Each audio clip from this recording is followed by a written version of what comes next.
Um milionário arrogante, acostumado a comprar tudo com o poder do dinheiro, descobre, da forma mais dolorosa possível, que fortuna alguma é capaz de comprar o verdadeiro amor. Quando o destino o coloca diante de uma mãe solteira, forte e determinada, que trabalha como mecânica para sustentar o filho, ele encontra nela a verdade que sempre buscou. Mas o que ele faz depois deixa o mundo inteiro sem palavras. O outono cinzento caía sobre São Paulo como uma cortina pesada, escondendo os últimos raios de sol por trás de nuvens densas. Na sala de conferências, no 32º andar de um arranha-céu na Avenida Paulista, o silêncio era tão denso que se podia ouvir cada respiração dos 12 membros da diretoria. Seus olhos estavam fixos em Matheus Dutra, que estava de pé junto à janela panorâmica, observando a cidade fervilhar lá embaixo. O magnata da tecnologia de 45 anos era a personificação do controle. Terno, perfeitamente cortado, cabelo precisamente arrumado, um olhar frio e penetrante que podia fazer empresários experientes se sentirem como crianças desobedientes. Nos últimos 20 anos, ele construíra um império tão implacável quanto eficaz. Cada decisão era um cálculo, cada palavra tinha o peso do ouro, e cada gesto podia mudar o destino de milhares de funcionários. Mas naquela tarde, algo estava errado.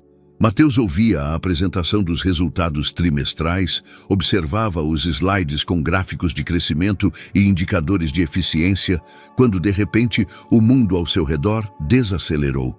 Os números começaram a girar diante de seus olhos, e a voz do diretor financeiro chegava a ele como se de muito longe.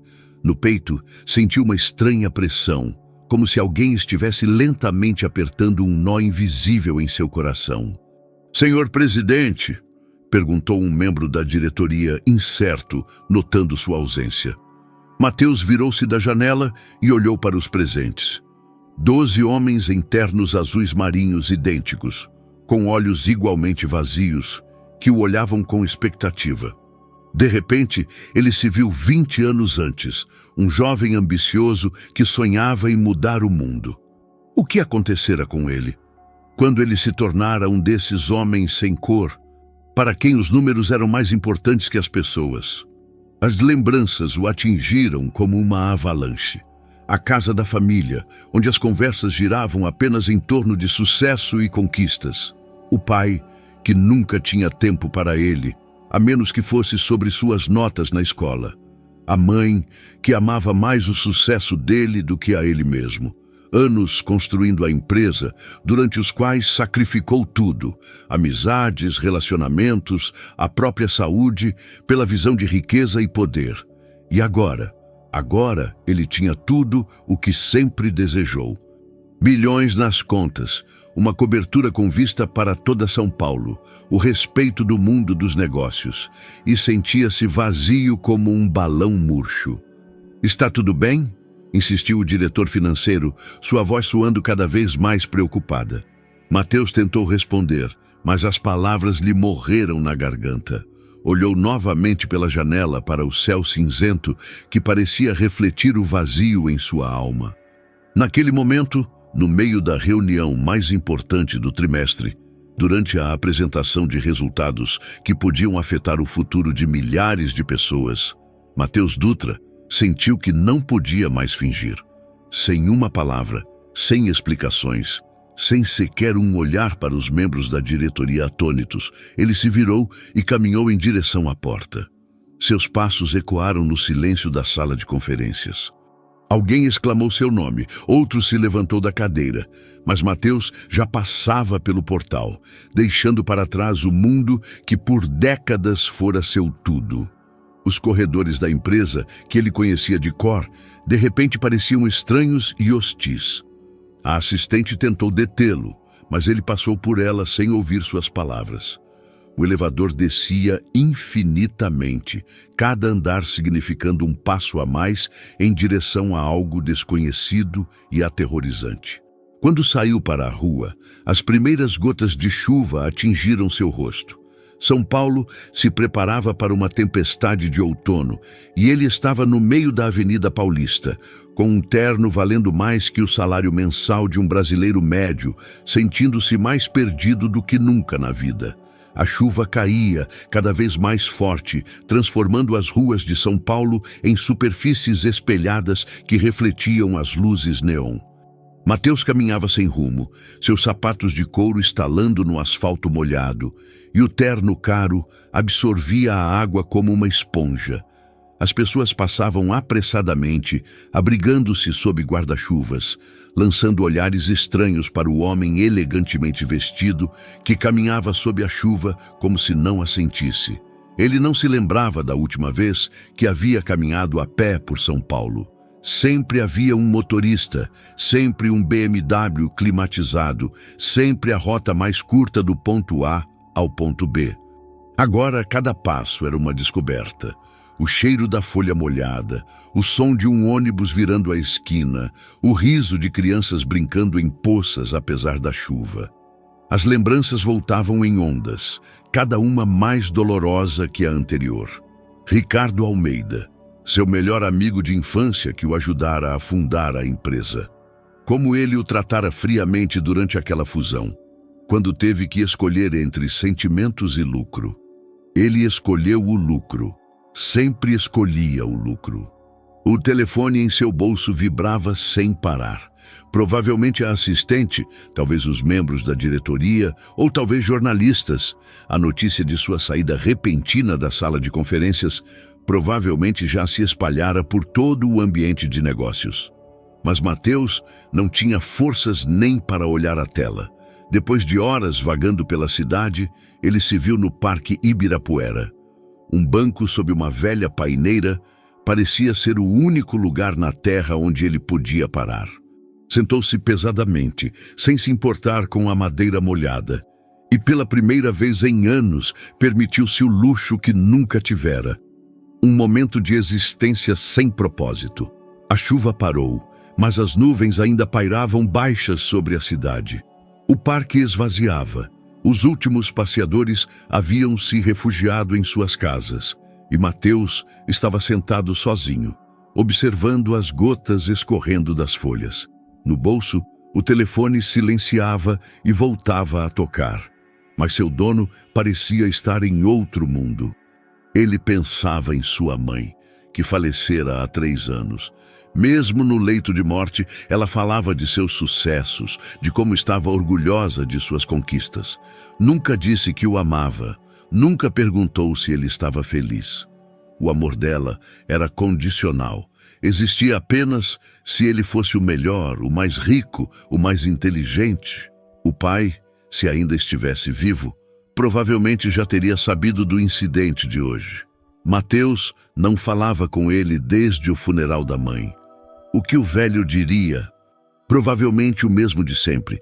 Filho, sucesso é a única coisa que importa. Todo o resto é fraqueza. Mas e se eles estivessem errados? E se ele tivesse perseguido uma ilusão por toda a vida? O cansaço o cobria como um pesado manto. Os olhos se fechavam sozinhos, embora soubesse que não devia adormecer num banco de parque. Mas pela primeira vez em anos, não havia lugar para onde ele precisasse correr. Reuniões para comparecer, decisões para tomar. O sono veio inesperadamente, cheio de lembranças de infância. Ele se via aos 8 anos, sentado na casa vazia da família, esperando os pais, que novamente haviam ficado no trabalho até tarde. Esperava o jantar que a empregada prepararia. Esperava a história de ninar que ninguém vinha ler. Esperava um amor que nunca veio incondicionalmente. No sonho, ele era novamente um menino. Mas desta vez, não estava sozinho. Alguém sentava ao seu lado no mesmo banco. Uma mulher com voz calorosa e mãos manchadas de tinta ou talvez graxa. Ele não via o rosto dela, mas sentia-se seguro. Acordou quando os primeiros raios de sol rompiam as nuvens. O pescoço doía de dormir em uma posição antinatural, o terno estava irremediavelmente amassado e úmido, e na boca sentia um gosto metálico. Mas algo havia mudado. Pela primeira vez em anos, ele sentiu que não precisava fingir ser ninguém. Levou a mão ao bolso em busca do telefone. 47 chamadas perdidas, inúmeras mensagens. Uma delas era de Ricardo, a primeira em anos. Soube o que aconteceu. Talvez seja a hora de conversarmos? Mateus olhou para a mensagem por um longo tempo. Talvez fosse realmente a hora de conversar com Ricardo, mas principalmente consigo mesmo. A manhã estava fria e cortante, o ar de outono pinicava os pulmões. Mateus tentou arrumar sua aparência, alisando o terno amassado e penteando o cabelo com os dedos. Devia parecer um sem-teto, pensou, olhando seu reflexo na vitrine de uma loja próxima. Mas o estranho era que pela primeira vez em anos ele não sentia vergonha de sua aparência. Decidiu voltar para casa, tomar um banho e tentar entender o que realmente havia acontecido. Sua cobertura ficava do outro lado da cidade, então ele pegou o primeiro táxi. O motorista, um homem mais velho com barba grisalha, lançava-lhe olhares curiosos pelo retrovisor. "Noite difícil, hein?" perguntou, vendo o estado do passageiro. Mateus, que geralmente não conversava com motoristas, desta vez assentiu. "A mais difícil em anos", respondeu sinceramente. "Às vezes é bom. Significa que a gente ainda sente." Essas palavras simples o atingiram com uma força inesperada. De fato, pela primeira vez em muito tempo, ele sentia algo autêntico. A casa o recebeu com um silêncio frio. O interior minimalista, projetado pelos melhores arquitetos, agora parecia estranho e hostil. Tudo era perfeito, estéril, desprovido de alma.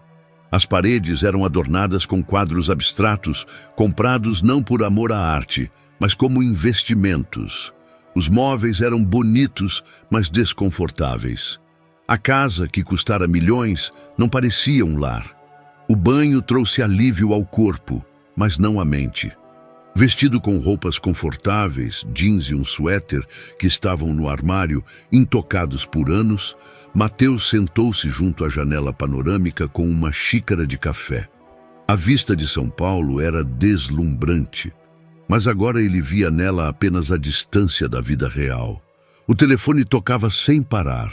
A assistente informava sobre reuniões urgentes, membros da diretoria exigiam explicações, advogados aconselhavam sobre a necessidade de emitir um comunicado.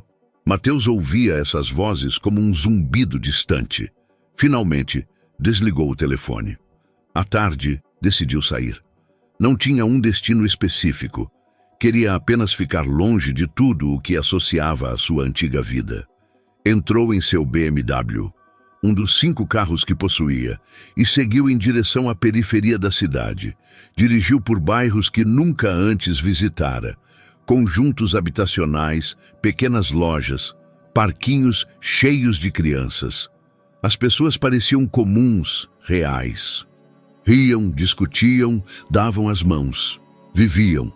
Em algum lugar nos arredores da Zona Leste, o carro começou a se comportar estranhamente. Primeiro, ruídos preocupantes vinham do motor. Depois, a luz de controle no painel começou a piscar em vermelho.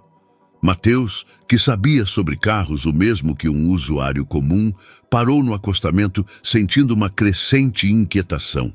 O bairro era de trabalhadores, com prédios baixos e pequenas oficinas. Ele notou um letreiro Oficina Mecânica Guimarães na parede de um prédio antigo. Era sua única opção. A oficina parecia um negócio de família, antiga, mas bem cuidada, com ferramentas arrumadas em perfeita ordem. No ar, pairavam cheiros de óleo e metal. Atrás de uma velha bancada, sentava-se uma mulher por volta dos 40, curvada sobre faturas. Tinha cabelos curtos e práticos e usava um macacão azul marinho com as mangas arregaçadas. Quando levantou a cabeça, Mateus viu um rosto bronzeado pelo sol e pelo trabalho ao ar livre, com pequenas rugas ao redor dos olhos que indicavam sorrisos frequentes. "Em que posso ajudar?" perguntou, medindo-o da cabeça aos pés. Em sua voz não havia servilismo, nem impressionava seu terno caro. Meu carro, algo está quebrado, está ali na esquina. A mulher levantou-se, limpou as mãos em um pano e saiu para a rua para ver o BMW. Mateus a seguiu, sentindo-se estranhamente inseguro. Geralmente era ele quem avaliava as situações e dava ordens. "Oh, carro bonito", constatou abrindo o capô. "Mas vejo o problema. Bomba de combustível. Vai ser preciso encomendar a peça e isso levará alguns dias." "Alguns dias?" Mateus não conseguiu esconder a surpresa. Em seu mundo, tudo acontecia instantaneamente. "A não ser que o senhor tenha uma bomba de combustível sobressalente para um BMW Série 7 no bolso", respondeu com um leve sorriso. "Sou Helena Guimarães." "E o senhor é?" Pela primeira vez em anos, Mateus hesitou antes de responder. Seu sobrenome era conhecido em todo o Brasil.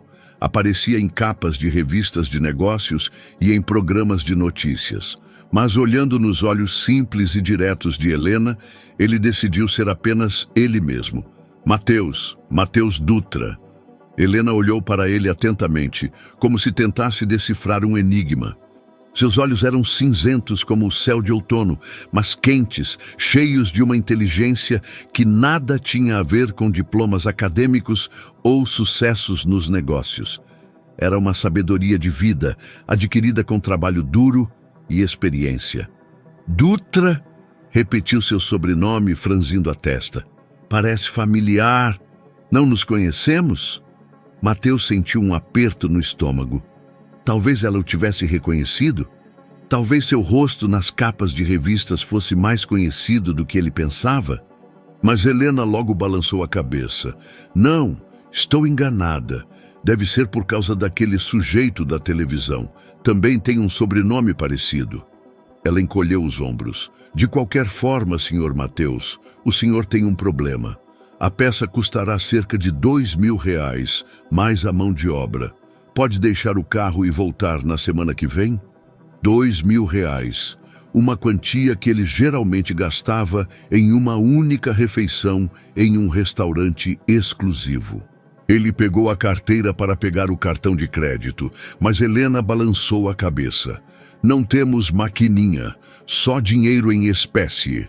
Era impossível. Mateus não andava com dinheiro em espécie há anos. Pagava tudo com cartão ou pela assistente. Verificou a carteira, tinha talvez R$ 200 em notas. O resto de sua fortuna existia apenas em formato digital. Posso pagar por transferência?" perguntou incerto. "Já tenho problemas com a Receita Federal na conta da empresa. Prefiro dinheiro em espécie." Helena era inflexível, mas não hostil, apenas prática. Nesse momento, uma garota de cerca de 16 anos, com longos cabelos escuros presos em uma trança e óculos grandes no nariz, entrou na oficina.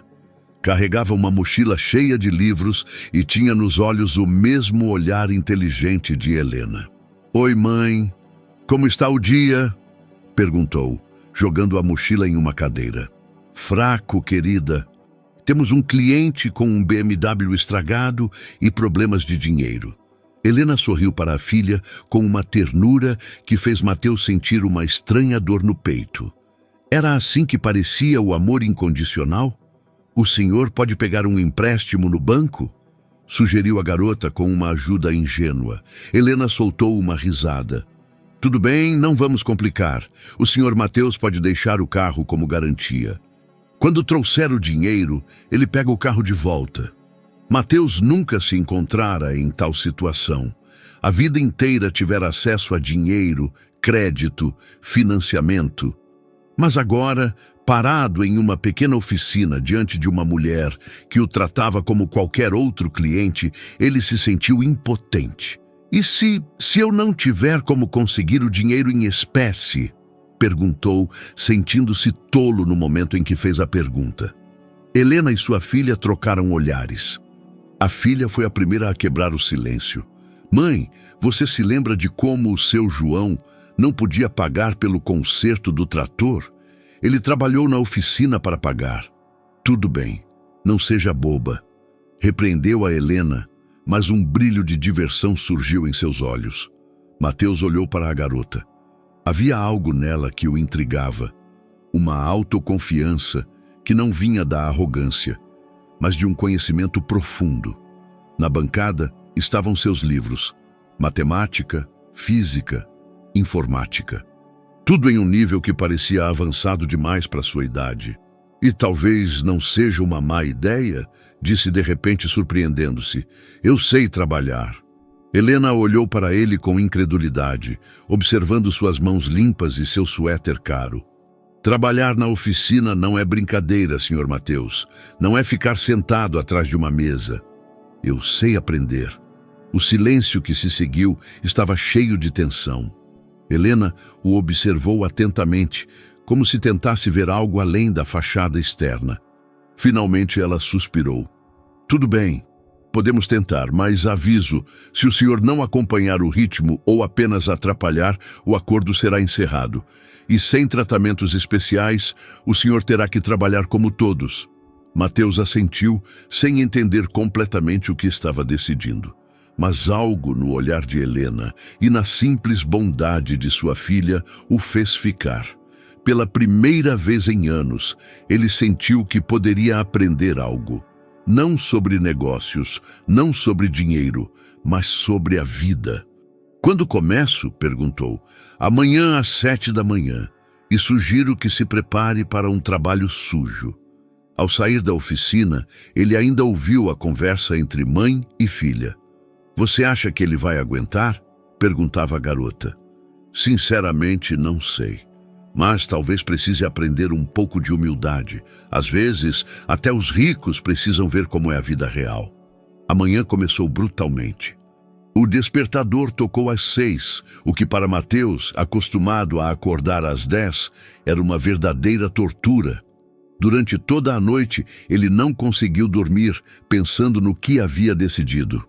Quando foi a última vez que trabalhou fisicamente? Talvez durante um estágio de verão na faculdade, há mais de 20 anos. Vestiu as únicas roupas velhas que tinha, jeans desbotados e uma camisa de algodão. No espelho, viu um homem que parecia uma caricatura de si mesmo. As mãos tinham a cor de pergaminho, sem uma única cicatriz ou calo que indicasse trabalho de verdade. Mas havia nele também uma certa determinação que ele mesmo não esperava. A oficina Guimarães, às 7 da manhã, fervilhava de vida.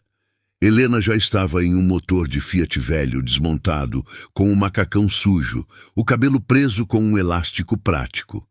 Quando viu Mateus, assentiu sem entusiasmo. Pontual, é um bom começo, constatou limpando as mãos. Primeiro, o básico. Vê essas ferramentas? Cada uma tem seu lugar.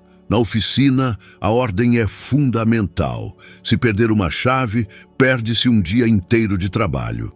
Mateus ouvia atentamente, tentando memorizar os nomes das ferramentas que para Helena eram tão óbvios quanto o alfabeto. Chaves inglesas, chaves de boca, alicates, morsas, tudo tinha seu lugar e propósito. Sua primeira tarefa foi simples, separar parafusos por tamanho e limpar as ferramentas. Depois de uma hora, suas mãos doíam, como se ele tivesse segurado um martelo o dia inteiro. Os parafusos pequenos escapavam de seus dedos, as ferramentas pareciam rebeldes e pesadas. Helena observava seus esforços com um divertimento disfarçado. O senhor se cansa muito rápido, observou quando Mateus pela 5ª vez derrubou um punhado de arruelas. Trabalho físico não é um sprint, é uma maratona.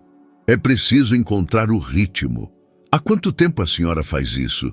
Perguntou, tentando recuperar o fôlego. Desde que completei 18 anos. Meu avô me ensinou tudo nesta oficina. Meu pai também era mecânico, mas faleceu quando a Sofia tinha 2 anos. Sua voz tornou-se mais baixa, mais pessoal. Ficamos só nós. A oficina é tudo o que temos. Mateus sentiu-se estranhamente tocado por aquela sinceridade.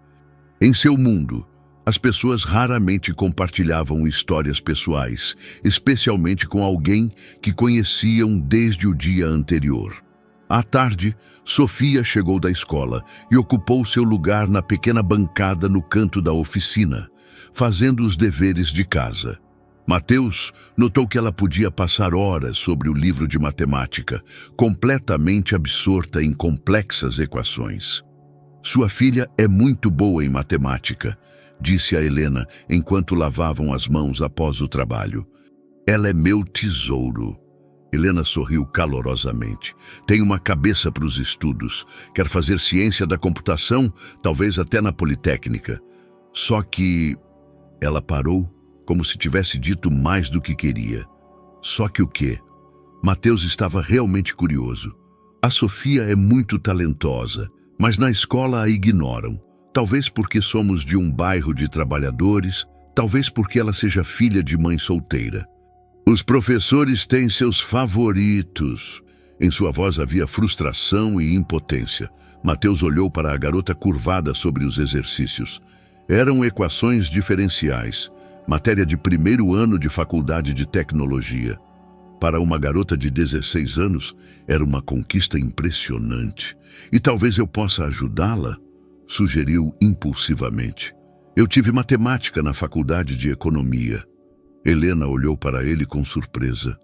O senhor está oferecendo aulas particulares? Por que não? Eu poderia retribuir o favor de me permitir trabalhar aqui. Naquela noite, quando a oficina foi fechada, Mateus, pela primeira vez em anos, sentou-se à mesa para explicar algo a alguém não para fins lucrativos. Sofia era uma aluna rápida, fazia perguntas inteligentes e demonstrava uma intuição matemática que o deixou perplexo. Qual é sua área favorita da matemática? Perguntou em certo momento. Teoria do caos. Respondeu sem hesitação. Gosto de como coisas aparentemente aleatórias têm padrões ocultos, que mesmo na maior bagunça podemos encontrar ordem. Mateus parou sobre o exercício dela. Aquela garota falava de uma teoria que ele mesmo só começou a usar em análises de mercado depois de anos de experiência. Ao voltar para casa naquela noite, ele sentiu algo que não experimentava há anos: a satisfação de um dia bem aproveitado. As mãos doíam terrivelmente. As costas estavam rígidas pelo trabalho não acostumado, mas em seu espírito sentia uma estranha paz. Pela primeira vez em muito tempo, ele dormiu sem se preocupar com lucros, perdas e estratégias de negócios. Mas no fundo do bolso estava o telefone desligado com 40 novas mensagens à espera. O mundo que ele deixara não se esquecera de sua existência. Uma semana na oficina mudou Mateus mais do que os últimos 10 anos de sua vida. As mãos ficaram cobertas por pequenos cortes e calos das ferramentas, as unhas permanentemente sujas de graxa, apesar da lavagem minuciosa. Mas a cada dia o trabalho se tornava menos doloroso e mais rítmico. Seu corpo se acostumava ao esforço e sua mente à concentração em tarefas concretas e palpáveis. Helena observava seu progresso com avaliação profissional. Não poupava críticas, mas também não poupava elogios quando ele merecia. Mateus aprendeu os fundamentos do diagnóstico. Já sabia trocar óleo, fazer uma revisão básica do motor e até ajudar em reparos mais complicados. O trabalho era honesto. Ele realizava a tarefa, recebia reconhecimento ou repreensão. Tão simples, tão diferente do mundo das intrigas corporativas. Além disso, com cada vez mais frequência, ele ficava para as aulas noturnas com Sofia. A garota não era apenas brilhante em matemática, mas também curiosa sobre o mundo de uma forma que o lembrava de sua própria juventude, antes que os negócios absorvessem toda a sua curiosidade. Ela perguntava sobre tudo, da teoria da probabilidade à economia comportamental. Mateus descobriu que explicar conceitos complexos a alguém tão inteligente e sedenta de conhecimento era inesperadamente satisfatório. Senhor Mateus, perguntou Sofia durante uma de suas sessões, por que o senhor realmente está aqui? O senhor não parece uma pessoa que normalmente trabalha em oficinas. A pergunta era direta, mas não indelicada. Mateus pensou na resposta. Ele não podia confessar que era um bilionário que fugira da própria vida. Às vezes, a gente precisa mudar a perspectiva para entender o que realmente está buscando. Respondeu sinceramente. E o senhor já sabe o que busca? Não tenho certeza, mas estou começando a entender o que não quero. Naquela noite, quando Sofia foi dormir, Mateus pela primeira vez ficou sozinho com Helena na oficina fechada. Sentaram-se a uma pequena mesa no escritório, bebendo chá de uma garrafa térmica. A luz de uma lâmpada lançava cores quentes sobre as ferramentas e peças de carro arrumadas. "O senhor tem família, senhor Mateus?" perguntou Helena, mexendo o chá na xícara. "Não, quer dizer, tive pais, mas ambos já faleceram. Esposa nunca tive, filhos também não. Deve ser solitário. Eu achava que estava ocupado demais para ser solitário. Acontece que eu simplesmente não sabia diferenciar estar ocupado de viver." Helena assentiu com compreensão. "Depois da morte do meu marido, eu pensei que nunca mais viveria normalmente. Fiquei com a Sofia de 2 anos, com dívidas do funeral e uma oficina que mal se mantinha. Os primeiros anos foram um pesadelo. Eu trabalhava 18 horas por dia para pagar as contas. Como a senhora aguentou?" Eu sabia que tinha algo mais importante do que minha própria dor. A Sofia precisava de uma mãe que fosse forte. A oficina precisava de alguém para gerenciá-la. As pessoas do nosso bairro precisavam de um mecânico honesto que não as enganasse. Ela sorriu levemente. "Descobri que, quando a gente tem por quem viver, a vida se torna mais fácil de suportar." Mateus sentiu um estranho aperto no peito. Durante toda a sua vida, ele pensara apenas em si mesmo, em seus objetivos, sucessos, dinheiro. Até sua filantropia era principalmente para melhorar a imagem da empresa. "Mas às vezes, não tenho certeza se isso é o suficiente", continuou Helena, olhando para o vazio. "A Sofia é tão talentosa e eu não consigo dar a ela tudo o que precisa. As melhores escolas, aulas particulares com professores profissionais, a oportunidade de desenvolver suas paixões. Ela tem algo muito mais importante. Tem uma mãe que confia nela e a ama incondicionalmente. Para o senhor, basta trabalhar na oficina? O senhor não quer voltar para sua vida anterior?" A pergunta era difícil, porque Mateus não sabia a resposta. A cada dia, sua antiga vida parecia mais distante, menos real. Mas ele tinha uma empresa, funcionários, compromissos. "Não sei", respondeu sinceramente, "mas sei que este lugar me ensinou algo importante sobre mim." Helena olhou para ele atentamente, como se tentasse ler algo em seu rosto na luz tênue. "E o que seria? Que eu posso ser alguém diferente do que pensava.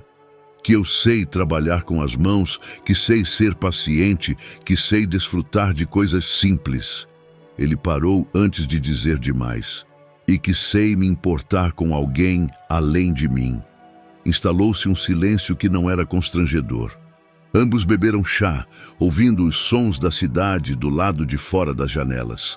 Mateus olhou para Helena, para seus traços marcantes, para a sabedoria em seus olhos, para a calma que irradiava de sua figura, apesar de todas as dificuldades que ela havia passado. Pela primeira vez em anos, ele estava na companhia de uma mulher sem pensar em estratégia ou calcular benefícios. "Amanhã teremos um dia difícil", disse Helena finalmente levantando-se. "O seu João virá com o trator.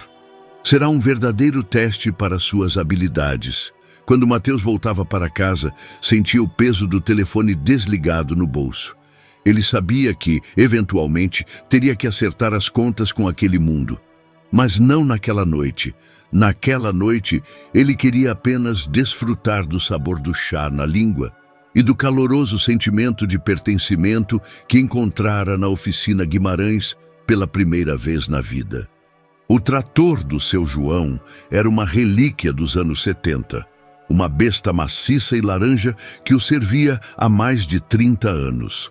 Quando ele chegou na oficina pela manhã, todo o mecanismo fazia ruídos que lembravam a agonia de um grande animal. Mateus nunca antes vira uma máquina tão velha em funcionamento. Em seu mundo, tudo era substituído por novas versões antes que quebrasse. Será um desafio, murmurou Helena, observando as nuvens de fumaça preta saindo do escapamento. O seu João não joga nada fora, conserta tudo. Esse trator provavelmente sobreviverá a todos nós. Seu João era um homem pequeno e encurvado, com mais de 70 anos, com as mãos manchadas de anos de trabalho na terra. Ao descer da cabine, cumprimentou Helena com o respeito devido a um velho amigo. Helena, está quebrando de novo, o motor ronca como um asmático e a transmissão range a cada curva. Vamos ver o que pode ser feito. Este é Mateus, nosso novo funcionário. Seu João mediu Mateus da cabeça aos pés com descrença. Esse elegante da cidade vai consertar meu trator? Helena, talvez seja melhor deixar isso para os profissionais. Helena sorriu por debaixo do nariz. Dê uma chance a ele. Todos nós tivemos uma primeira vez. Nas 4 horas seguintes, Mateus aprendeu o verdadeiro significado da palavra trabalho. O trator era um labirinto de tubos, fios e mecanismos, cada um exigindo desmontagem, limpeza e remontagem. Suas costas doíam de se curvar sobre a máquina. Suas mãos estavam pretas de óleo velho e o suor misturava-se à graxa em sua testa. Mas havia algo fascinante nisso. Cada peça tinha seu lugar e função. Tudo era lógico, compreensível. No mundo corporativo, os problemas eram abstratos, multidimensionais, muitas vezes insolúveis. Aqui o problema era concreto. Algo estava quebrado e precisava ser consertado. Senhor Mateus, chamou Sofia, que após voltar da escola estava sentada fazendo os deveres de casa. Pode vir um momento? Mateus largou a chave inglesa e se aproximou de sua bancada, limpando as mãos em um pano. A garota mostrou-lhe um exercício de física, uma equação complicada que descrevia o movimento harmônico amortecido. Não entendo esta parte sobre a força de atrito, admitiu ela. Mateus olhou para a equação e, de repente, percebeu a analogia. É como este trator, disse ele apontando para a máquina. O motor gera força, mas a transmissão e outras partes criam resistência. Quanto mais resistência, mais fraco o movimento. Na equação, o atrito desempenha o mesmo papel que os rolamentos gastos no trator. Os olhos de Sofia se arregalaram em compreensão. Então, física é apenas descrever o que vemos na vida real? Exatamente. Matemática e física são as linguagens que usamos para descrever o mundo. E o mundo é lógico, mesmo que às vezes pareça caótico. Naquela noite, enquanto ajustava os últimos detalhes do trator, Mateus sentiu uma inquietação que não conseguia definir. Era a sensação de ser observado por alguém invisível. No entanto, na oficina estavam apenas ele, Helena e Sofia. Então, ele afastou esses pensamentos. Ele não sabia que, a algumas ruas dali, em um BMW preto, um homem com uma câmera fotográfica e uma teleobjetiva estava sentado. Ricardo Almeida, seu antigo amigo, que agora temporariamente dirigia a empresa de Mateus, decidira verificar pessoalmente onde seu antigo sócio havia desaparecido. As fotos que o detetive particular tirou naquele dia eram fascinantes. Mateus Dutra, o bilionário, o rei da tecnologia brasileira, o homem que construía e destruía carreiras com um telefonema, estava sujo de graxa e consertando um trator em uma oficina de bairro. Ricardo olhou para aquelas fotografias em seu escritório por um longo tempo. Ele viu a felicidade no rosto de Mateus, que não era visível em nenhuma das fotos de galas elegantes ou conferências de negócios. Aquilo era um jogo? Outra estratégia? Ou talvez uma verdadeira transformação? As lembranças voltaram dolorosamente. A infância juntos, os planos de construir a empresa, os sonhos de mudar o mundo. Depois, a fusão que deveria trazer sucesso a ambos, mas durante a qual Mateus o traiu, sacrificando a amizade deles pelo lucro. Ricardo perdeu tudo, a empresa da qual era coproprietário, a reputação, até a esposa, que o deixou quando ele faliu. Agora, com o desaparecimento de Mateus, Ricardo tinha a oportunidade de assumir o controle do império que deveria ter sido deles. O conselho de administração já estava ao seu lado, convencido de que Mateus tivera um colapso nervoso e não estava apto a dirigir a empresa. Tudo corria de acordo com o plano de vingança que ele arquitetara por anos. Mas aquelas fotos mudavam tudo. Aquele homem nas fotografias não parecia alguém que estava simulando uma doença mental. Ele parecia alguém que havia encontrado a paz. Enquanto isso, na oficina, Mateus terminava o trabalho no trator. O motor roncava suavemente, a transmissão funcionava sem problemas. Seu João estava encantado. Não acreditei que esse cara da cidade conseguiria, admitiu, batendo no ombro de Mateus. Mas a máquina funciona como nova. Você tem jeito para a mecânica, rapaz. Pela primeira vez em anos, alguém chamou Mateus de rapaz. E pela primeira vez em anos, não soou paternalista. Soou como um elogio de um mestre para um aluno. Quando seu João partiu com seu trator reformado, a oficina mergulhou no agradável silêncio da noite. Sofia já havia terminado os deveres de casa e lia um livro de programação que pegara emprestado da biblioteca. Helena verificava as contas em sua bancada e Mateus arrumava as ferramentas. "O senhor trabalhou bem hoje", constatou Helena sem levantar os olhos dos documentos. "Obrigado. Estou começando a entender por que a senhora ama isso." "O que especificamente?" "A sensação de ter consertado algo. De ter melhorado algo.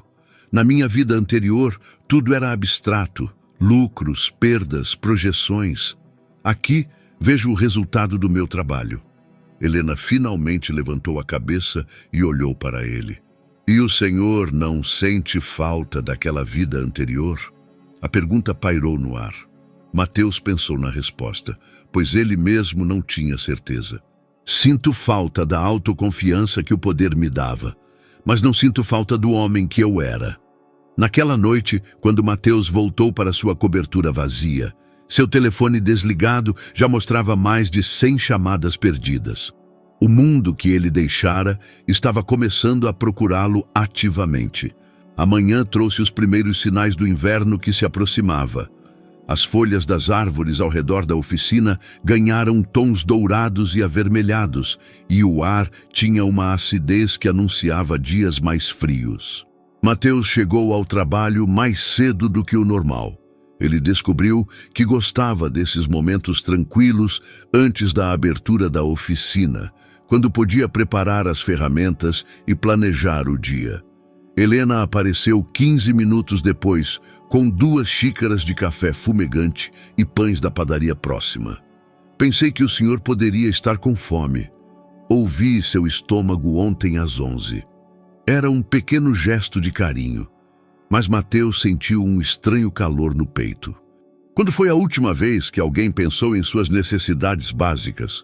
No mundo corporativo, tudo era formal, providenciado por assistentes, desprovido de dimensão pessoal. "Obrigado, é muito gentil." Sentaram-se à pequena mesa, tomando um café da manhã simples e planejando o dia. Na lista estavam revisões de rotina de alguns carros, troca de pneus para o inverno e um complicado reparo na caixa de câmbio de um Opel velho. Mateus descobriu que essas manhãs de conversa com Helena se tornaram uma das melhores partes de seu dia. "Sabe", disse Helena, partindo um pão ao meio, "a Sofia ontem falou muito sobre o senhor." "Sobre o que ela falou?" "Que o senhor é o melhor professor que ela já teve. Que o senhor não só conhece matemática, mas sabe mostrar por que ela é bonita." Mateus sentiu o rubor nas bochechas. Por anos, Ele estivera acostumado a elogios por suas conquistas nos negócios, mas essa opinião de uma garota de 16 anos significava mais do que todos os artigos na imprensa econômica. Ela é excepcional, tem uma intuição que não se pode aprender e tem sonhos que assustam a mãe dela, acrescentou Helena com um leve sorriso. Mas Mateus percebeu a preocupação em sua voz. Assustam? Ela quer estudar na Politécnica da USP e depois, possivelmente no exterior. Ela tem razão. É talentosa demais para ficar em nosso pequeno mundo, mas eu tenho medo de perdê-la. Mateus compreendeu aquela dor. Helena dedicara a vida inteira à filha, e agora essa filha estava pronta para voar em direção a seus próprios objetivos. E talvez não seja sobre perder, mas sobre dar asas. É fácil para o Senhor falar. O Senhor não tem filhos. As palavras saíram um pouco mais ásperas do que Helena pretendia.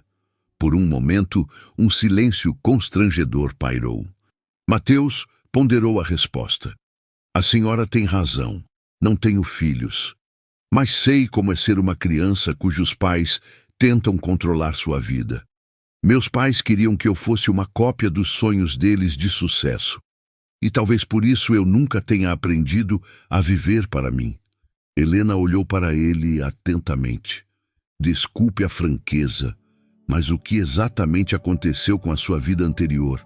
O senhor não parece alguém que normalmente conserta carros. A pergunta que Mateus temia. Durante aquelas semanas na oficina, ele se sentira outra pessoa. Um homem mais simples, mais real. Mas sua verdadeira identidade ainda espreitava ao fundo. Eu tinha uma empresa, grandes negócios, uma vida que parecia sucesso por fora, mas por dentro era vazia. Um dia, entendi que não podia mais fingir que aquilo me bastava. E a empresa? Os funcionários? A gente não pode simplesmente desaparecer. Talvez eu não devesse ter feito isso. Mas às vezes, a gente precisa escolher entre a responsabilidade pelos outros e a responsabilidade por si mesmo. Naquele dia, chegou uma carta que complicou tudo. Sofia voltou da escola com um convite oficial para participar da Olimpíada Brasileira de Matemática. Era uma chance de bolsa de estudos que poderia financiar seus estudos. Isso é fantástico! Exclamou Mateus quando a garota lhe mostrou o documento. Mas Helena não parecia entusiasmada. A Olimpíada é em Curitiba. Isso significa viagem, custos, tempo livre do trabalho. E se a Sofia ganhar, ela receberá propostas das melhores universidades. E então, eu realmente a perderei. À noite, com a oficina já fechada, Mateus encontrou Sofia chorando sobre os livros. O que está acontecendo? A mamãe não quer que eu vá para a Olimpíada. Ela diz que é um gasto muito grande, que eu deveria pensar realisticamente. Mas o senhor sabe o quanto eu quero. Mateus sentou-se ao lado dela, sentindo o peso da situação. Via duas mulheres que se amavam, mas cujo amor se tornava um obstáculo para os sonhos de uma delas. Você conversou com sua mãe honestamente sobre o que você quer da vida? Tentei, mas ela não entende. Acha que o mundo acadêmico é um luxo que não podemos pagar. Para ela, segurança é a oficina e uma renda garantida. E para você? Para mim, segurança é saber que posso resolver qualquer problema que me proponho, que posso mudar o mundo com fórmulas e algoritmos. Naquela noite, Mateus não conseguiu dormir. No bolso, sentiu o peso do cartão de crédito, que poderia resolver todos os problemas financeiros da família Guimarães com um único gesto, mas sabia que simplesmente dar dinheiro destruiria tudo o que haviam construído entre eles. No dia seguinte, sem dizer nada a ninguém, Mateus foi à parte mais cara da cidade e vendeu seu relógio Rolex, o último símbolo de sua antiga vida. O dinheiro seria suficiente para financiar não apenas a Olimpíada de Sofia, mas também alguns anos de seus estudos. Mas quando voltou à oficina com o dinheiro no bolso, não conseguiu encontrar o momento certo para falar sobre isso. Ele sabia que qualquer gesto de ajuda precisava ser cuidadosamente pensado para não destruir o frágil equilíbrio que havia surgido entre eles. O conflito explodiu no momento mais inesperado. Era uma quarta-feira à noite, quando Mateus ajudava Sofia com os preparativos para a Olimpíada e Helena trabalhava em um reparo particularmente complicado de motor. A garota resolvia exercícios de anos anteriores e seu entusiasmo era contagiante. "Olha, senhor Mateus", exclamou ela mostrando a solução.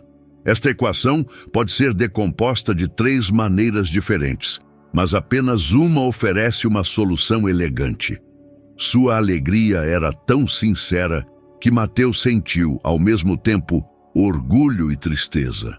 Orgulho por seu talento, tristeza pela ideia de que uma mente assim pudesse ser desperdiçada pelas circunstâncias. "Sofia."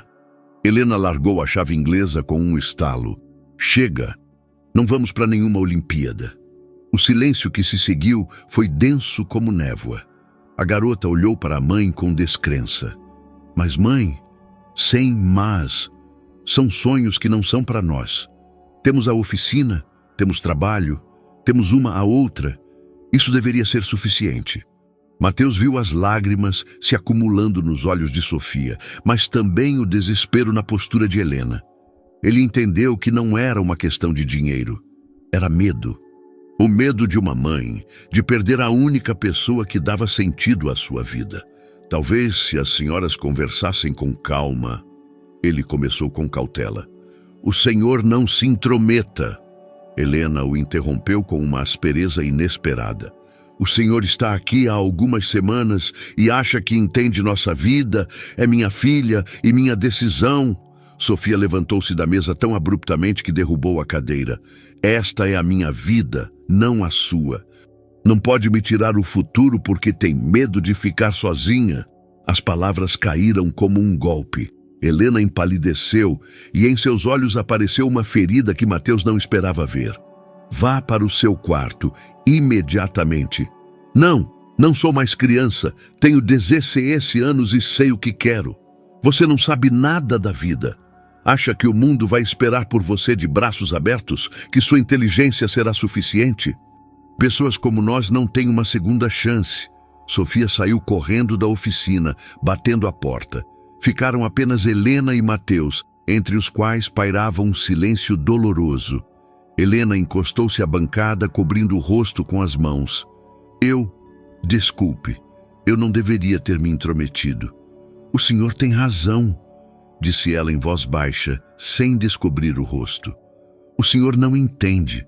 Para o senhor, são problemas abstratos para resolver. Para mim, é minha filha, a única família que tenho." Mateus ficou parado, sem saber o que dizer. Pela primeira vez, via Helena quebrada, desprovida de sua força habitual. "Talvez eu não entenda completamente", disse finalmente. "Mas vejo o quanto as senhoras se amam, e vejo que ambas estão sofrendo." Helena finalmente levantou a cabeça. Seus olhos estavam vermelhos, mas em sua voz não havia mais raiva, apenas cansaço. "Sabe como é olhar para o seu filho e saber que ele é mais inteligente que você, que merece mais do que você pode dar a ele. É orgulho e fracasso ao mesmo tempo." "Não é fracasso, é amor. Amor que a aprisiona." Naquela noite, Mateus não conseguiu dormir. Às 3 da manhã, ouviu um som baixo, alguém abrindo a oficina. Ele se levantou e olhou pela janela. Era Sofia, sentada nos degraus em frente ao prédio, enrolada em um cobertor. Ele se vestiu rapidamente e desceu. "Você não deveria estar aqui", disse ela sem olhar para ele. "Você também não. Está frio." Ele sentou-se ao lado dela nos degraus. A noite estava clara, cheia de estrelas que nunca se viam tão nítidas no centro de São Paulo. "Ela não me entende", sussurrou Sofia. "Acha que eu quero fugir dela, mas eu só quero ver do que sou capaz." E talvez seja exatamente com isso que ela se preocupa. Que quando você descobrir do que é capaz, nosso pequeno mundo parecerá pequeno demais para você. E isso é ruim. É ruim querer mais? Mateus olhou para o céu, pensando na resposta. Seu próprio querer mais não havia destruído todos os relacionamentos verdadeiros em sua vida. Não é ruim, mas talvez a maneira importe. Talvez se possa querer mais sem rejeitar o que já se tem. O que o Senhor quer dizer? Talvez sua mãe não tenha medo de que você alcance o sucesso. Talvez ela tenha medo de que, ao alcançá-lo, você se envergonhe de onde veio. Sofia permaneceu em silêncio por um longo tempo, pensando em suas palavras. O Senhor se envergonha de sua vida anterior? Perguntou finalmente. Era uma pergunta difícil. Mateus não se envergonhava de suas conquistas nos negócios, mas se envergonhava do homem que se tornara na busca por elas. Envergonho-me de quem eu era, mas não me envergonho do que aprendi no caminho. São coisas diferentes. Talvez eu devesse conversar com ela. Talvez devesse. Ao voltar para casa, Mateus tomou uma decisão.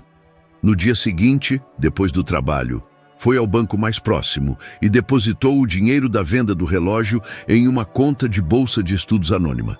Não para Sofia especificamente, mas para alunos talentosos de famílias de baixa renda. Ele encontrou uma maneira de a informação sobre essa bolsa chegar à escola da garota. Não era uma mentira, mas também não era toda a verdade. Às vezes pensou, o bem exige um pouco de estratégia, mas no dia seguinte ele recebeu uma mensagem que mudou tudo. Ricardo Almeida enviou-lhe uma carta oficial com uma proposta de reunião. A carta era seca, jurídica, mas nas entrelinhas Mateus leu algo mais. Era o primeiro passo em um jogo de cuja existência ele não tinha ideia. Sua antiga vida finalmente o encontrara. A carta de Ricardo ficou na mesinha da cozinha por 3 dias, antes que Mateus tomasse coragem para abri-la.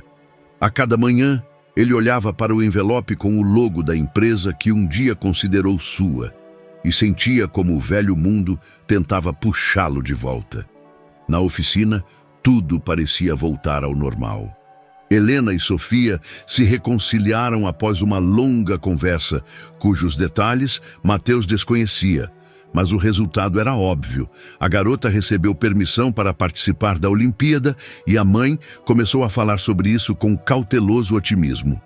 A informação sobre a bolsa de estudos anônima que chegou à escola ajudou a dissipar as preocupações financeiras. Mateus observava a relação delas com fascínio. Nunca vira um amor tão saudável entre pai e filho, cheio de conflitos, mas baseado em profundo respeito e confiança. Era algo que ele nunca havia experimentado em sua própria casa.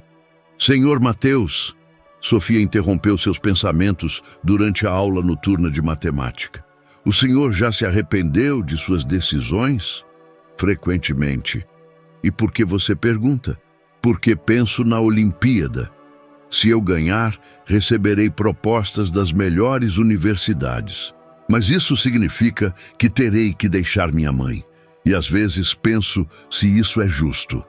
Mateus largou o livro e olhou para ela atentamente. Em seus olhos, via a mesma luta que ele mesmo travou por anos, entre o que queria e o que considerava certo. E se você não aproveitar essa chance, você será feliz? Não sei. Talvez. Mas talvez também passe a vida inteira pensando no que poderia ter sido. Essa é a resposta à sua pergunta.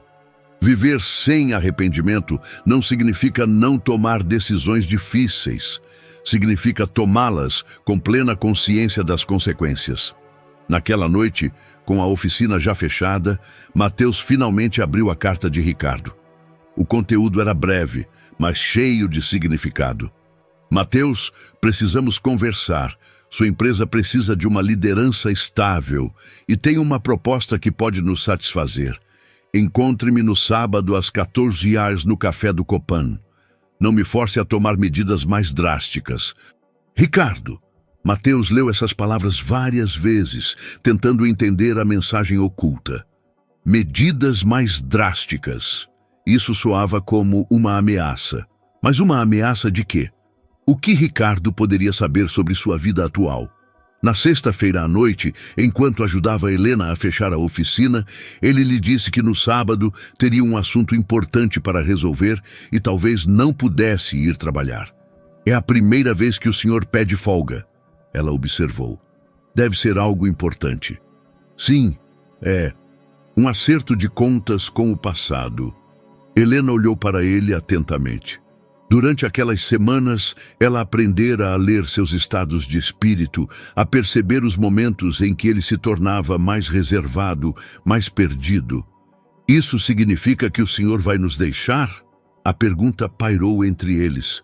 Mateus não conseguiu respondê-la, pois ele mesmo não sabia a resposta. Não sei, espero que não. O sábado chegou com a chuva característica do outono. O café do Copan era um lugar que Mateus conhecia bem, um local elegante no centro da cidade, onde frequentemente ocorriam reuniões de negócios informais. Ao entrar, ele imediatamente sentiu o cheiro de seu velho mundo. Café caro, conversas discretas, a atmosfera de dinheiro e poder. Ricardo estava sentado a uma mesa no canto, com um aparelho e documentos espalhados à sua frente. Ele ainda tinha a mesma silhueta esguia e olhos azuis penetrantes, mas seu rosto carregava as marcas dos anos e do ressentimento. Ao ver Mateus, ele sorriu, mas não era um sorriso amigável. Pontual como sempre. É bom vê-lo, Mateus. Mateus sentou-se à frente dele, sentindo-se estranho em suas roupas de trabalho, no meio da elegância do café. Ricardo, há muito tempo não nos vemos. Desde aquela fusão, lembra? Quando você decidiu que nossa amizade valia menos que um ponto percentual de lucro a mais. As palavras caíram na mesa como pedras frias. Mateus sabia que essa conversa finalmente tinha que acontecer, mas ainda não estava preparado para ela. Peço desculpas pelo que aconteceu. Sei que te prejudiquei. Prejudicou? Ricardo bufou. Você destruiu minha vida. Fiquei sem empresa, sem dinheiro, sem esposa, mas isso é passado. Ricardo deslizou algumas fotos pela mesa. Mateus se viu consertando o trator do seu João, conversando com Sofia, tomando café da manhã com Helena. Alguém os estava observando, fotografando, analisando. Você arrumou uma vida interessante. O bilionário de São Paulo brinca de mecânico. A mídia pagaria uma fortuna por essas fotos. Mateus sentiu um medo frio no estômago, não por si mesmo, por Helena e Sofia. O que você quer? Justiça e uma proposta de negócios. Você volta para a empresa, me transfere 30% das ações como compensação por aquela traição e todos vivemos felizes. E se eu recusar? Essas pessoas amáveis das fotos podem descobrir quem você realmente é. Mãe e filha, que gostaram de você, descobrirão que tudo foi uma mentira, que você usou a bondade delas para sua própria diversão. Mateus olhou para as fotos e sabia que Ricardo tinha razão em uma coisa. Quando a verdade viesse à tona, Helena e Sofia se sentiriam traídas. O que havia sido construído entre eles seria destruído. Tenho até segunda-feira? Perguntou baixinho. Até segunda-feira. E Mateus, desta vez, não faça nada estúpido. Você tem muito a perder. Enquanto Mateus voltava dessa conversa, as folhas de outono sob seus pés farfalhavam como um aviso. Ele sabia que estava em uma encruzilhada, da qual não havia uma saída fácil. Poderia voltar à sua antiga vida e perder tudo o que descobrira sobre si mesmo na oficina Guimarães. Ou poderia ficar e observar como sua mentira destruía os únicos relacionamentos verdadeiros que tinha na vida. O domingo se arrastou como uma eternidade. Mateus foi à oficina, embora estivesse fechada, e sentou-se à bancada de Helena, olhando para as ferramentas que nas últimas semanas se tornaram tão familiares quanto suas próprias mãos. Cada chave de fenda, cada parafuso, cada cheiro de óleo e metal, tudo aquilo agora parecia frágil, temporário, como um castelo de cartas pronto para desmoronar ao primeiro sopro de vento. Tentou organizar as palavras com as quais contaria a Helena a verdade. Como explicar que durante todas aquelas semanas ele fora alguém diferente do que afirmava ser? Que sua presença na vida delas fora baseada em uma mentira, mesmo que os sentimentos que se desenvolveram fossem verdadeiros? Ouviu passos na escada. Era Sofia, que viera procurar um livro que esquecera na oficina. Senhor Mateus, o que o senhor está fazendo aqui? A oficina está fechada. Pensando, respondeu sinceramente. Às vezes a gente precisa de um lugar para pensar. Sofia sentou-se na cadeira do outro lado da bancada, observando-o atentamente. Aconteceu alguma coisa? O senhor parece triste. Pela primeira vez desde o encontro com Ricardo, Mateus sentiu a tentação de se abrir com alguém. Aquela garota, com sua sabedoria simples, parecia alguém que podia entender coisas complicadas. Sofia, você acredita que as pessoas podem realmente mudar? Claro. Olho para o Senhor e vejo o quanto mudou desde o primeiro dia. Naquela época, o Senhor era tão... como se tivesse medo de trabalho sujo. E agora é natural. E se alguém não contou toda a verdade sobre si mesmo, pode-se perdoá-lo? Sofia pensou na resposta. Depende, ele mentiu para prejudicar alguém ou porque teve medo? Provavelmente porque teve medo. Não é o mesmo que uma mentira ruim. Às vezes as pessoas escondem a verdade porque querem ser amadas por quem são agora e não julgadas por quem foram antes. Essas palavras atingiram Mateus com uma força inesperada. Ele realmente estava escondendo sua identidade por medo de julgamento? Você é muito inteligente, Sofia. Aprendo com os melhores. Ela sorriu. Com a mamãe e com o Senhor. Quando a garota se foi com seu livro, Mateus ficou sozinho com seus pensamentos. O anoitecer caía e ele ainda não havia tomado uma decisão, mas sabia que não podia permitir que Ricardo controlasse a situação. Precisava contar a verdade por conta própria, em seus próprios termos. Na manhã seguinte, ele chegou à oficina mais cedo do que o normal e esperou por Helena. Quando ela chegou com sua xícara de café matinal, imediatamente notou sua tensão. O que aconteceu? Desde ontem o senhor parece que vai desabar. A senhora precisa sentar. Preciso lhe dizer algo. Sobre quem eu realmente sou. Helena parou a meio movimento, a xícara suspensa no ar. Uma sombra de preocupação passou por seu rosto. Estou ouvindo. Mateus respirou fundo. Meu nome é Mateus Dutra, mas essa não é toda a verdade. Eu era o presidente de uma empresa de tecnologia, uma das maiores do Brasil. Tenho bilhões de reais. Todas essas semanas aqui, não foi por acaso. Eu fugi da minha vida. O silêncio que se seguiu foi tão denso que podia ser cortado com uma faca. Helena lentamente pousou a xícara e sentou-se à frente dele. Bilhões. Ela repetiu a palavra como se testasse seu som. Mateus Dutra da televisão, aquele da maior empresa de tecnologia do país. Sim. E eu pensei que o senhor era alguém que buscava a si mesmo. Acontece que o senhor é alguém que brinca de faz tudo. Em sua voz havia dor, mas não raiva. Era pior que a raiva. Não era brincadeira, Helena. Era a vida mais real que eu já tive. Real? Ela elevou a voz pela primeira vez. Real. O senhor passou meses fingindo ser alguém que não é. O senhor me usou a Sofia. Por quê?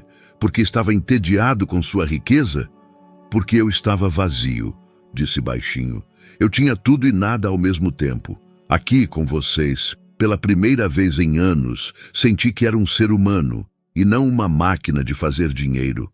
Helena levantou-se e começou a andar pela oficina. E agora? O que agora? O senhor volta para o seu mundo e nos deixa com belas lembranças? Talvez escreva um livro sobre nós, como pessoas simples ensinaram humanidade a um rico? Mateus sentia cada palavra dela o atingir como uma faca. Não quero voltar, mas alguém está me chantageando. Sabe sobre vocês, tem fotos. Ameaça que, se eu não voltar para a empresa, ele publicará tudo, que mostrará ao mundo como eu as usei. E o senhor usou. ela afirmou friamente. Talvez não intencionalmente, mas usou. Permitiu que nos aproximássemos, sabendo que estava mentindo sobre quem era. Na porta da oficina apareceu Sofia, que ia para a escola. Um único olhar para seus rostos disse a ela tudo o que precisava saber. O que está acontecendo? Helena olhou para a filha, depois para Mateus. O senhor Mateus estava nos explicando quem ele realmente é. Sofia entrou, fechando a porta atrás de si. Quer dizer, Mateus contou a ela a mesma história, observando como seu rosto passava por diferentes emoções. Surpresa, compreensão, desapontamento. Então, todas essas aulas, essas conversas, foram reais ou não? Perguntou finalmente. Foram reais. As coisas mais reais da minha vida, mas baseadas em uma mentira, acrescentou Helena. Sofia olhou para os dois por um longo momento. E agora, o que será? Perguntou. O que será de nós? Da oficina? Da Olimpíada? Essa pergunta foi a gota d'água. Mateus entendeu que não era sobre ele, não sobre seus sentimentos ou dilemas. Era sobre duas mulheres que confiaram a ele suas vidas e agora tinham que lidar com as consequências de suas mentiras. Não sei, disse sinceramente, mas farei tudo para protegê-las. Os dias seguintes foram os mais difíceis na vida de Mateus. Helena aceitava sua presença na oficina com profissionalismo frio, mas o calor e a naturalidade que haviam surgido entre eles desapareceram como neve ao sol. Sofia era mais direta, fazia perguntas sobre sua vida real, sobre as empresas, sobre o dinheiro, mas fazia isso com curiosidade científica, não com proximidade. Na quarta-feira, Mateus tomou uma decisão que surpreendeu a todos, inclusive a si mesmo. Em vez de ir ao encontro com Ricardo, ele foi ao centro de São Paulo e, em um dos cartórios mais caros da cidade, preparou documentos transferindo 50% de suas ações na empresa para uma fundação de apoio à educação matemática de jovens talentosos de famílias de baixa renda. Não foi um ato de desespero, mas algo mais profundo. Pela primeira vez na vida, ele usou sua riqueza não como ferramenta de poder, mas como forma de dar a outros oportunidades que ele mesmo nunca tivera. No dia seguinte, enquanto Helena estava ocupada consertando uma caixa de câmbio, Sofia se aproximou dele com uma pergunta que carregava consigo há dias. Senhor Mateus, o senhor se arrepende de ter nos contado a verdade? Não. Arrependo-me de não ter contado antes. E se o senhor pudesse voltar no tempo? Se pudesse ter sido honesto desde o início? Mateus pensou na resposta. Não sei se vocês teriam me aceito. Talvez às vezes uma mentira seja necessária para que a verdade possa surgir. Isso soa como uma desculpa. Talvez seja. Sofia sorriu pela primeira vez em alguns dias, mas pelo menos uma desculpa honesta. Na sexta-feira, chegou uma carta com os resultados das eliminatórias pré-olímpicas. Sofia ficou em primeiro lugar no estado de São Paulo e se classificou para a final nacional em Curitiba. A alegria da garota era tão sincera que nem mesmo Helena conseguiu esconder o orgulho. Isso é incrível, Sofia. Eu sabia que você era capaz, mas isso significa que podemos competir com os melhores do país, completou Mateus, que observava a cena à distância. Helena olhou para ele pela primeira vez em alguns dias, sem frieza nos olhos. O senhor a ajudou a se preparar. É, em parte, seu mérito. Foi trabalho dela. Eu apenas dei algumas dicas. Naquela noite, pela primeira vez desde a confissão da verdade, Helena pediu que ele ficasse depois do fechamento da oficina. Sentaram-se à mesma mesa onde, semanas atrás, haviam conversado sinceramente sobre suas vidas. Mas agora a atmosfera era diferente, mais cautelosa, menos espontânea. O senhor quer saber a verdade? Perguntou Helena, olhando para o vazio. Não estou com raiva por ter mentido sobre quem é. Estou com raiva por me ter permitido aproximar-me, sabendo que iria embora. Eu nunca planejei ir embora. Mas o senhor sabia que era possível. Pessoas do seu mundo não ficam em oficinas mecânicas para sempre. Mateus não podia contradizê-la, pois ela tinha razão. E talvez eu pudesse ficar. De verdade? Helena, pela primeira vez naquela noite, olhou diretamente para ele. E o quê? O senhor vai fingir que 5 bilhões de reais não existem? Que não tem responsabilidades, obrigações, toda uma vida que construiu? Talvez eu possa construir uma nova vida. O senhor não entende. Isso não é um filme romântico em que um homem rico larga tudo por amor. Esta é a vida real. O senhor tem funcionários, pessoas que dependem de suas decisões. O senhor tem uma empresa que pode mudar a vida de milhares de pessoas. Como pode fugir disso? As palavras de Helena doíam, mas eram pertinentes. Mateus, durante aqueles meses, pensara apenas em si mesmo, em sua felicidade, em sua transformação. Esqueceu-se de todo o mundo que deixara para trás. Mas e eu? E quem eu me tornei aqui? Isso não vai mudar. O senhor mudou, e isso não tem volta. Mas agora o senhor precisa unir esse novo eu com as velhas responsabilidades. No fim de semana, Mateus tomou mais uma decisão. Em vez de se esconder de Ricardo, ele mesmo o ligou e pediu um encontro. Desta vez na oficina, em seus próprios termos. Ricardo chegou em um Tesla reluzente, vestido com um terno caro, rodeado por uma aura de poder e dinheiro.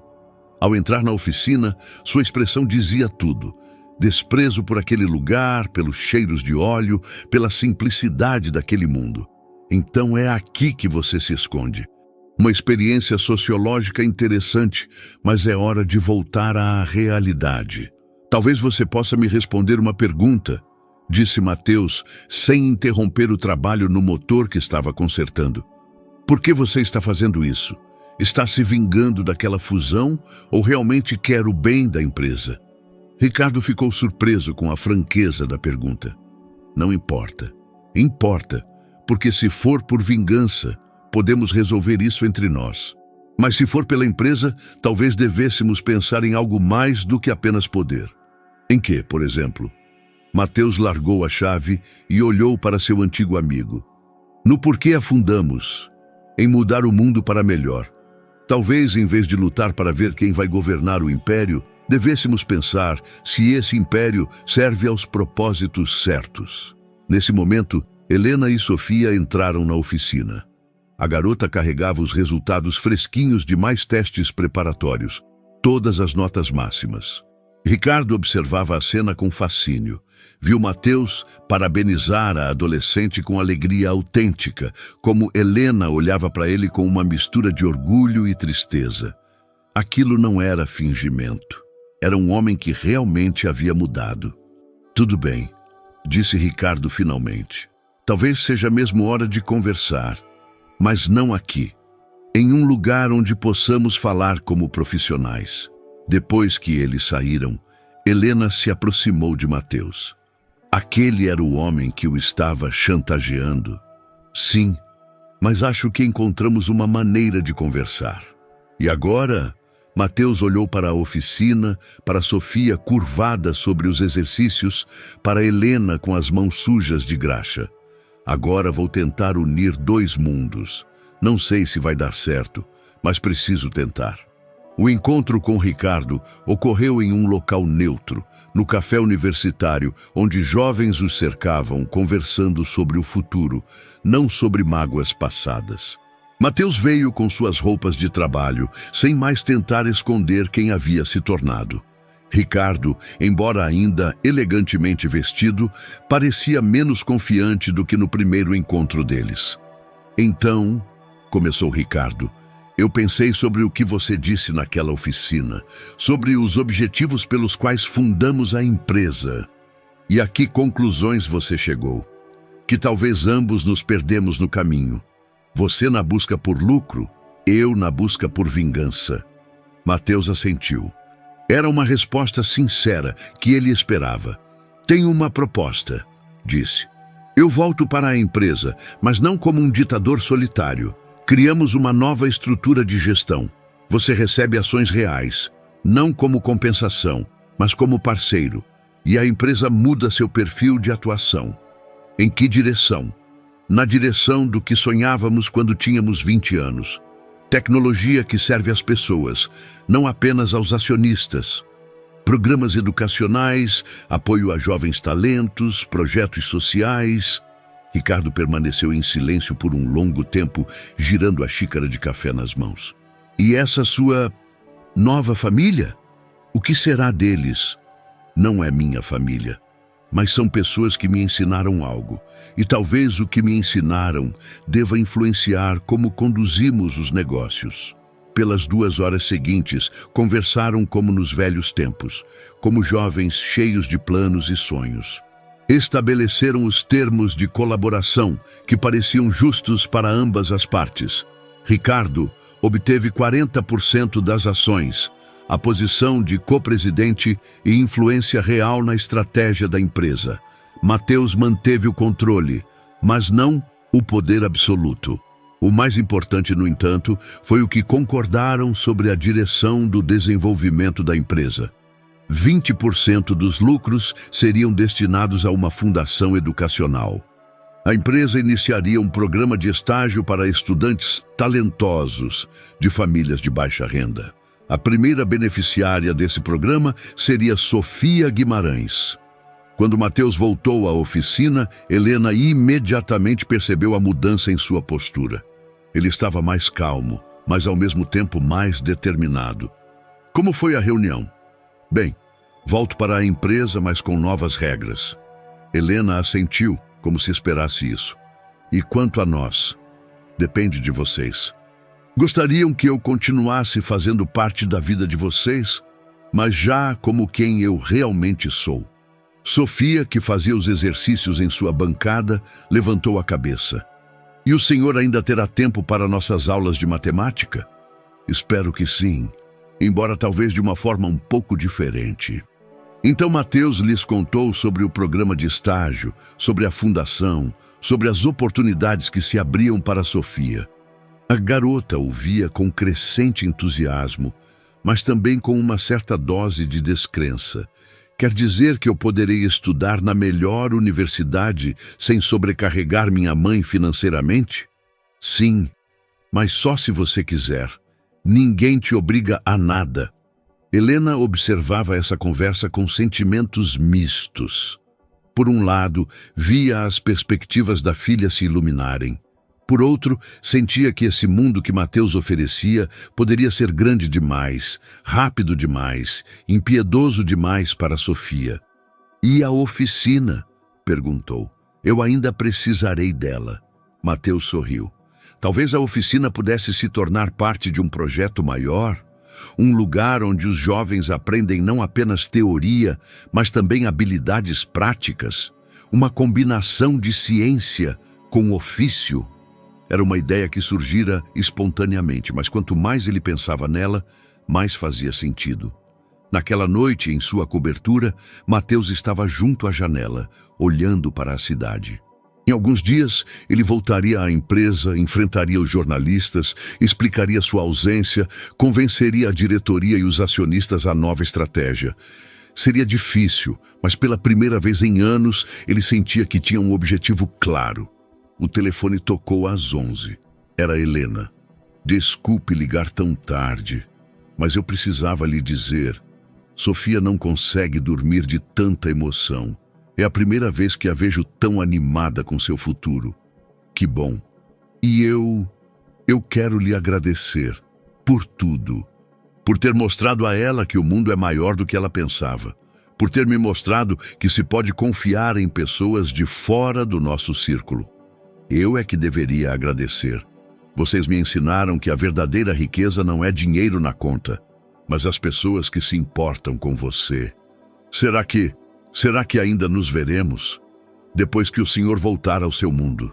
Espero que sim, se vocês quiserem. Nós queremos. Após desligar, Mateus sentiu algo que não sentia há muito tempo. Paz de espírito. Não uma paz perfeita, despreocupada, mas a profunda paz de um homem que encontrou seu lugar no mundo. No dia seguinte, ele foi à oficina como de costume às 7 da manhã. Era seu último dia de trabalho como mecânico, mas sabia que não era o fim, apenas um novo começo. Quando fecharam a oficina às 5 da tarde, Sofia lhe entregou um cartão de agradecimento feito por ela mesma. Helena apertou sua mão mais demoradamente do que o normal. E seu João, que veio buscar o trator consertado, deu-lhe um tapinha nas costas como um velho amigo. Sentiremos sua falta, rapaz, mas fico feliz que você esteja voltando para o seu lugar.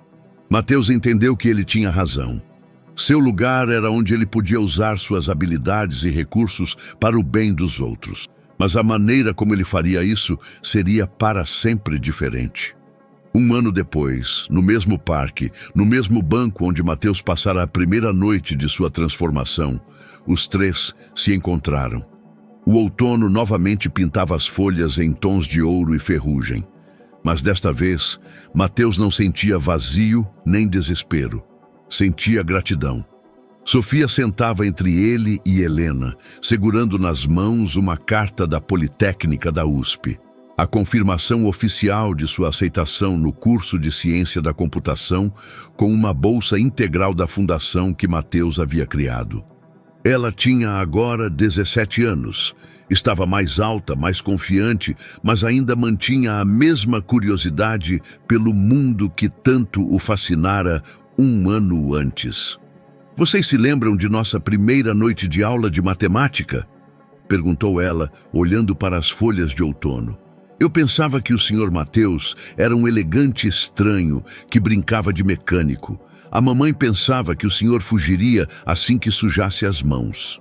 E eu pensava que era apenas uma aventura temporária. Mateus admitiu que depois de alguns dias eu voltaria à minha antiga vida e fingiria que nada havia acontecido. Helena sorriu calorosamente. E agora? O que o senhor tem agora ainda é temporário. Mateus olhou para suas mãos. Elas ainda carregavam as marcas do trabalho na oficina, pequenas cicatrizes, calos, unhas que nunca recuperaram a perfeição corporativa. Todo fim de semana ele ia à oficina, já não como funcionário, mas como um amigo que ajudava em reparos mais difíceis e que continuava a ensinar matemática a Sofia. A empresa prosperava sob a nova liderança. A colaboração com Ricardo corria melhor do que nunca. Suas diferentes experiências se complementavam, criando um negócio melhor. O programa de estágio trouxe para a empresa 10 jovens de origens não convencionais, que trouxeram novas perspectivas para problemas antigos. Não, isso não é mais temporário. Esta é a vida que escolhi. E o senhor não se arrepende às vezes? Perguntou Sofia, de não ser mais aquele presidente poderoso e inacessível?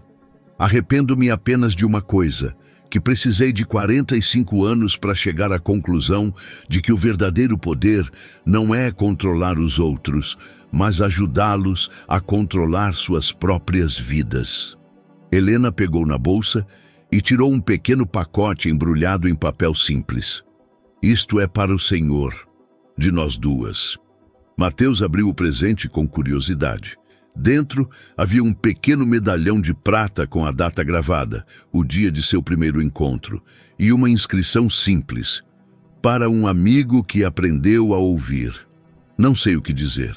Não precisa dizer nada, disse Helena. Às vezes, as coisas mais importantes são ditas sem palavras. Quando o sol começou a se pôr, o espaço ao redor do banco se encheu de outras pessoas. Casais em passeios noturnos, famílias com crianças, idosos alimentando os patos no lago próximo. Mateus observava aquele mundo com um sentimento de pertencimento que nunca antes conhecera. Sabe o que eu penso? Disse Sofia, olhando para um casal mais velho que caminhava pela trilha de mãos dadas.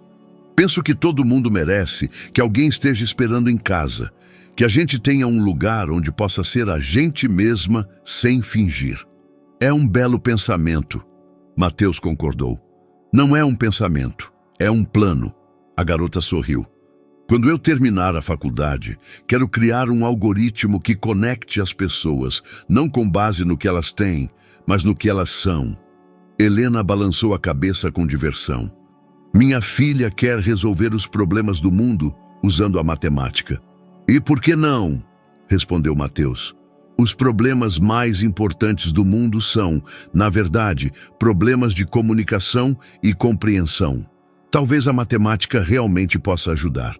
Ao se levantarem do banco, preparando-se para voltar para suas casas, Mateus sentiu uma estranha leveza. Durante aqueles meses, ele aprendera que a felicidade não é um destino, mas uma forma de viajar. Não um objetivo a ser alcançado, mas um modo de vida. A oficina Guimarães continuava funcionando, mas agora como parte de um projeto educacional maior. Jovens vinham ali não apenas para consertar carros, mas também para aprender como a teoria se conecta com a prática, como a ciência pode servir às necessidades diárias. Sofia começaria a faculdade em um mês, mas prometera que voltaria à oficina todos os fins de semana. Helena desenvolvia sua paixão por ensinar jovens mecânicos. Mateus descobriu que podia ser um empresário sem perder sua humanidade. Ao se despedirem naquela noite, Mateus olhou pela última vez para o parque onde tudo começou. As árvores eram as mesmas, o banco era o mesmo, mas ele era um homem completamente diferente. Obrigado, disse baixinho ao outono, ao acaso que o levara àquele lugar, às pessoas que o ensinaram que a riqueza não se mede em dinheiro, mas no amor que se dá e se recebe. Pela primeira vez em muito tempo, Mateus Dutra voltava para casa com a sensação de que o amanhã seria ainda melhor que o hoje. E que, independentemente do que o futuro trouxesse, ele nunca mais precisaria fingir ser alguém que não era. No bolso, sentia o peso do pequeno medalhão. Era o objeto mais valioso que ele já possuíra. Espero sinceramente que tenha gostado da história de hoje. Inscreva-se no canal para continuar acompanhando conteúdos semelhantes. Deixe seu like e escreva nos comentários o que você achou. Até o próximo vídeo.